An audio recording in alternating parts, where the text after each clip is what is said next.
Today we'll explore an ancient building in Salt Lake City. Welcome.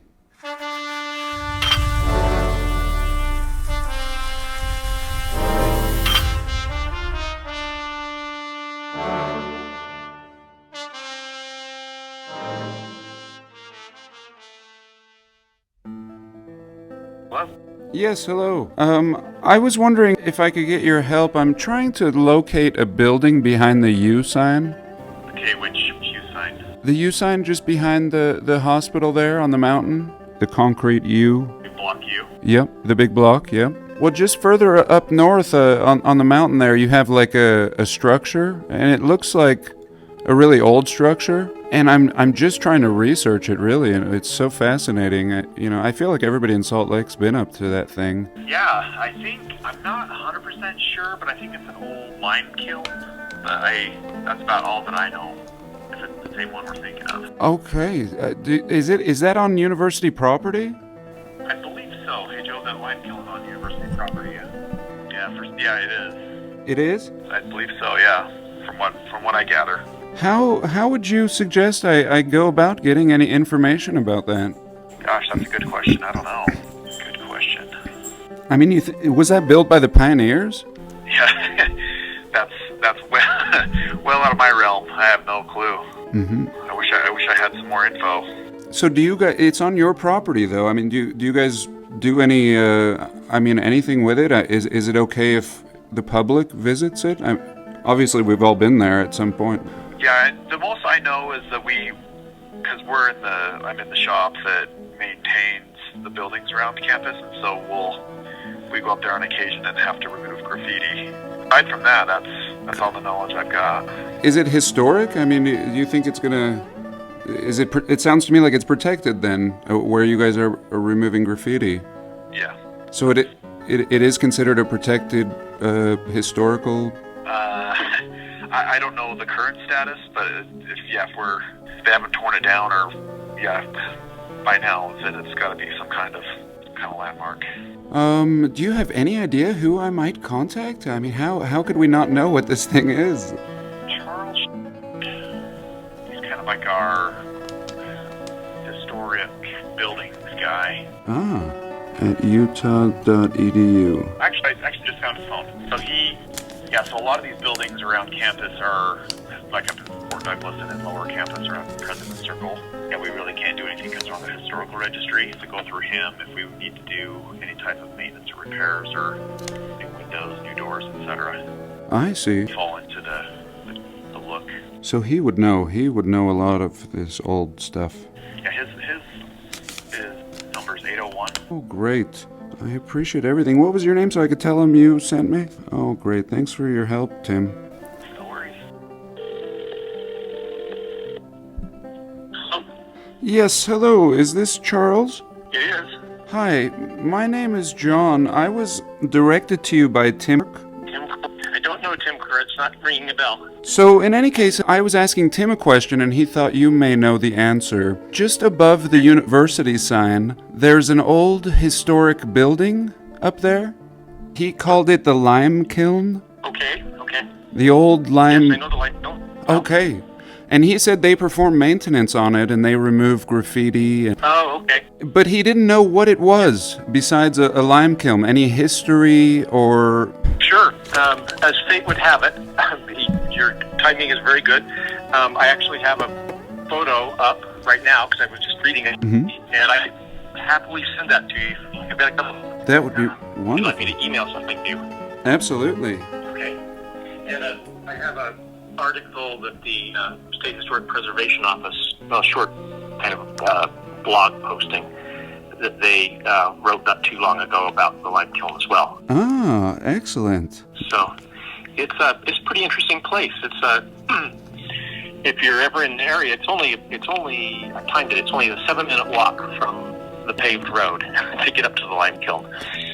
I have been up there, but it's been probably 20 years. Now I'm getting a better idea, at least, that it was a lime kiln. But yes, I'm fascinated and would love to know the history behind it. Yeah. Well, we don't know, unfortunately, much in way of specific history about this. Oh.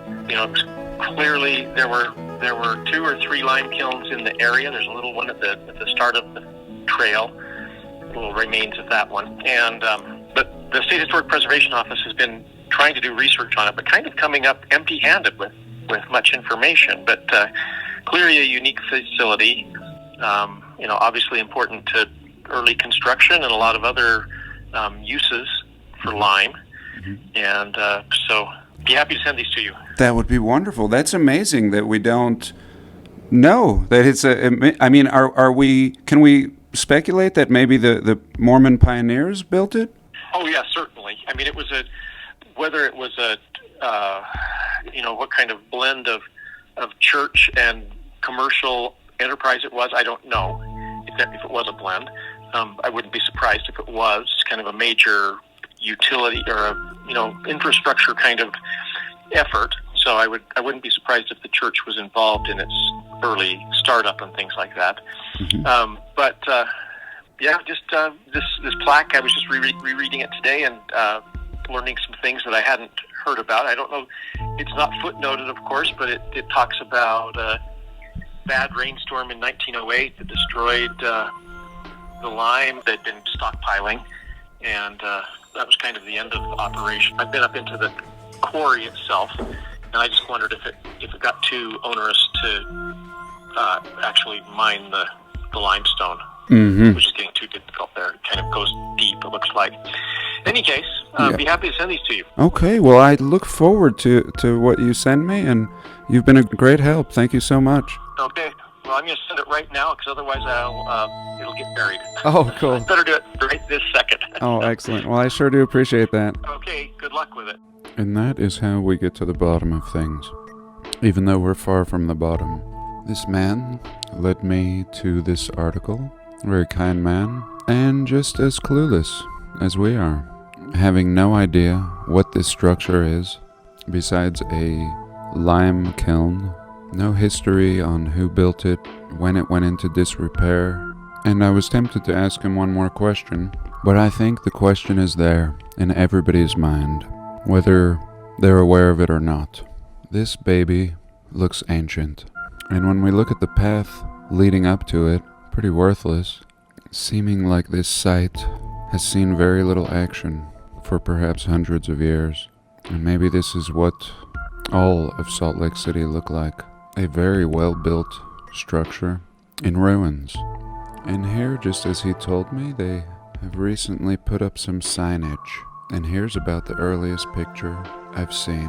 What do I notice immediately is that this kiln is in the same ruined condition as it is today. Way back when, again, the earliest picture I've ever seen. This man just looks like he discovered this. I guarantee there's not a single photo, because nobody even knows really what it is.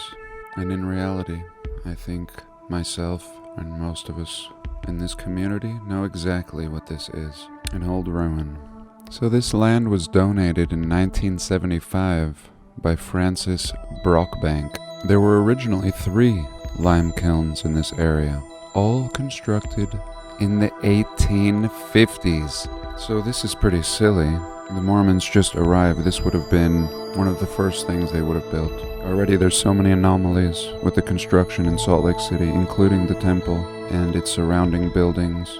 But this, throwing up 3 lime kilns that look absolutely ancient, even in the oldest photograph to be seen. Listen to the wording here. He donated this land in 1975, which included this area known since pioneer times as Lime Kiln Gulch. Just known. So here a very detailed explanation on what it is, but no talk of any construction, who or how. And we're told one fine day in 1908, a violent rainstorm destroyed a year's worth of lime, and that's it, they just shut it down. And here we're told it was restored in 1976, this big lime kiln. And we know better. I'm sure it was stripped down to its bare bones, any tech removed, and clearly they've put these bars up in front now, the whole thing being barred in. That is probably their restoration, and you can clearly see that there was more structure we are just seeing the faintest husk of what this really was. And again, when I first visited this place 20 years ago, I thought to myself, this is like a castle. What is a castle doing up here? Especially when you stand on the top. And if you noticed, that was some of the rules posted on the sign. No standing on the castle or the lime kiln. And here, just as we see with star forts, always the two plug holes on top, and very exciting. Looks like they've put some fencing up here so we can't get up on the top like I was able to 20 years ago. This rabbit hole's getting pretty deep, and such as with any rabbit hole, it's starting to branch off into many directions. And I want to stay focused and remember why this is so important. We're told in the early 1850s the Mormons arrive to flee from the federal government and persecution. We're also told that within a year or two, the federal government follows them and sets up Fort Douglas on the east bench of the Salt Lake Valley. So much for fleeing the federal government. We're also told they begin construction on the temple and the city, thousands of buildings at the same time. But what's missing, of course, is all of the building materials. When it comes to the temple, we're told they quarried stone almost 20 miles away in a canyon. When it comes to the thousands of brick buildings and the millions of bricks required to construct them, I have not yet found a good explanation. But this particular investigation ties right into the bricks, because without this lime kiln, or several of them being constructed beforehand, no mortar is being made to unite these millions of bricks. So this is perhaps the most important event. Before you could even produce the building materials, you have to essentially create this infrastructure first. And when we finally do look at the history, and it's so vague, and as you've just seen thus far in the video, almost lost history only 150 years ago. And here, the kind man Charles has sent me 5 articles. This is one from 1976 in the Salt Lake Tribune, and this is another one. This is not even the one we were looking at. Very interesting. Just looking like some old world ruins up in the mountains. And we're told here, finally, the first explanation in this old 1976 newspaper article. Brigham Young set up a kiln in 1850 in Red Butte Canyon. So again, not even the one we're looking at. Most kilns have become the skeletons of another age. And here is the firm, the Paulson Engineering and Construction firm, that is restoring this kiln back in 1976. And even here you see they're telling us the availability of lime made the difference between construction of mud huts and buildings made with stronger mortar. So there we go. Lime is used in whitewash, plaster, culverts, and foundations. And without this there is no city. And yet why is it an absolute ruin? Its history almost completely forgotten? I think this really lends to our theories on the past civilization. Here they work so hard to stitch a narrative together and neglected this very, very key element. They tell us they heat the lime after crushing it at 800 degrees centigrade. The calcium carbonate changes to calcium oxide, and 45% of the rock's weight is driven off. After about 2 weeks of constant burning, the lime was hauled out in bus bell baskets. In their prime, in the 1900s, the kiln supplied 10,000 bushels of lime yearly. And we're told in 1908, a violent rainstorm turned the quicklime stockpile into a huge, bubbling, steaming mass. The owner went bankrupt, and that was it. They shut it down. Does that make any sense? Was there any replacement? Who cares about an owner? Surely the Mormons would have owned this. They would have had their own kilns. We're told, after all, that he told his people to build this kiln in 1850. And here a look at the inside. It looks like all brick, not sure. And quite a bit of restoration, we're told. In fact, they restored the whole thing, according to this article. Although 2/3 of the kiln was still standing, we excavated and reworked most of the structure, Paulson said. We analyzed the mortar and made the new mortar as close to the same as possible. And here we can see this man seemingly restoring this ruin. Or were they restoring? Or could they have been covering something up? Here's an old sketch. And again, when you're here, you feel like you're on a castle. And no level ground anywhere. Why wouldn't you level the area? The whole thing is on a hill. And these pictures are pretty ridiculous for 1976. I'd like to try to get some color ones if possible. And I'm glad they are preserving this thing. There is a plaque on it, as we saw. And we're told at one point that a third kiln was covered up with a retaining wall from a residential dweller. And unbelievable that they would allow that. And here we're told Brigham Young, starting this now forgotten industry as early as 1850, sent workers into nearby Red Butte Canyon to burn limestone. That's it. Go up there and burn me some limestone. What? You don't just burn limestone. You first have to quarry the limestone. And then you have to build your kiln. How did this conversation end? Okay, Brigham, we'll see you in about 2 years.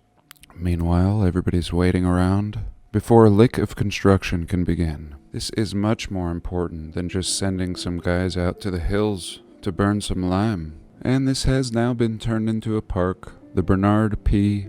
Brockbank Bicentennial Park. I'm very happy about all of this news today.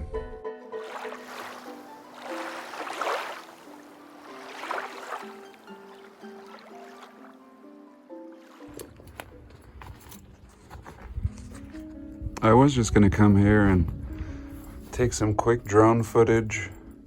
I felt that's all I needed. But what I can see is that if these are kilns, there's very little burning. We would expect to see this completely blackened. There's no sign of ash, and there's not any vents. We do see the big, what I called plug holes on the top, which they would tell us are the tops of the kilns, and yet we see no access.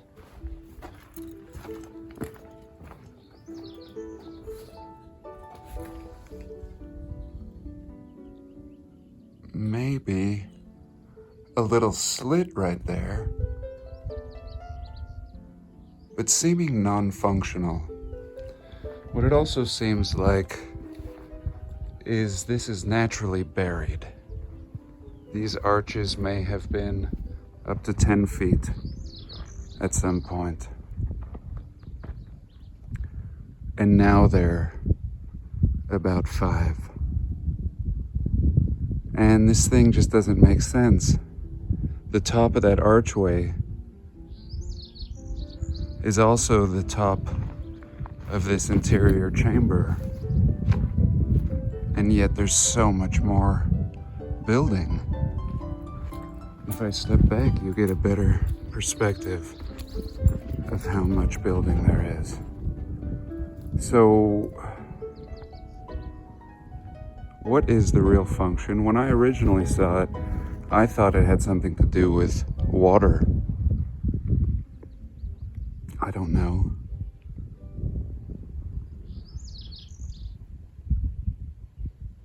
Some exit point for water that had been tapped into in this mountain. And it really seems like a river should be flowing. In fact, I feel like I can hear one. I really do. I hear a vent down there, as if the water has been diverted. And I think this may have had something to do with it. Again, these chambers are so shallow, and there's a lot more building here. And I'm gonna try to get a little peek from the top inside of those chambers. those plug holes. As I did see on the internet, they had brick on the inside of them. And they told us they did renovations here. And could there have been covering up of something much greater?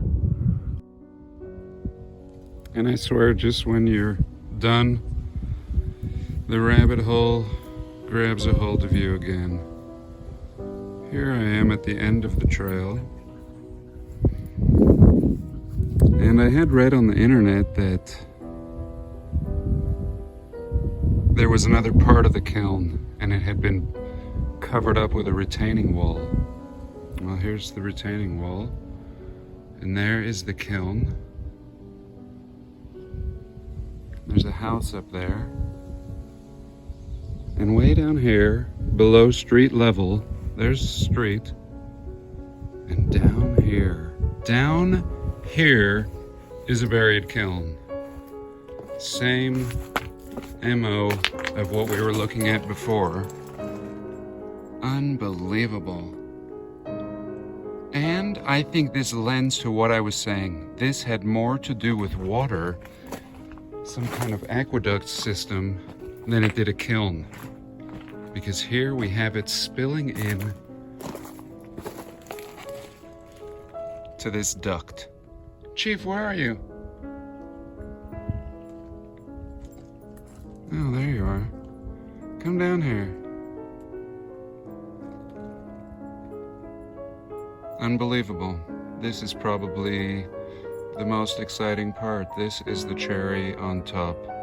I was kind of feeling a little inconclusive until this. Let's see if I can stick the camera down here into this hole. Chief, come here. Unbelievable. Unbelievable, and it's so cold down here. Wow. There we are. And again, no burn marks to be seen. Not a kiln. Oh, how fascinating and very exciting conclusion.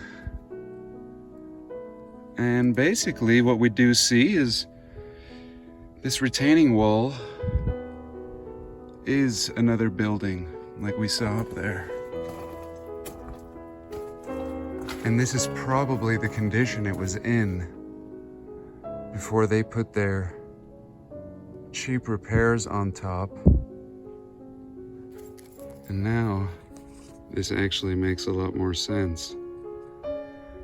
All of this retaining wall is the remains of the building, just like up there. But this one is completely buried.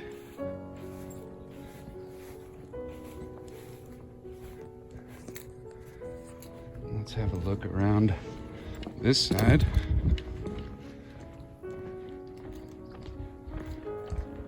And here we go, a little bit more revealed. Amazing. And really selling our history out. And that's it. A very fascinating exploration. I hope you enjoyed. And do have a blessed day. Please like, comment, and subscribe.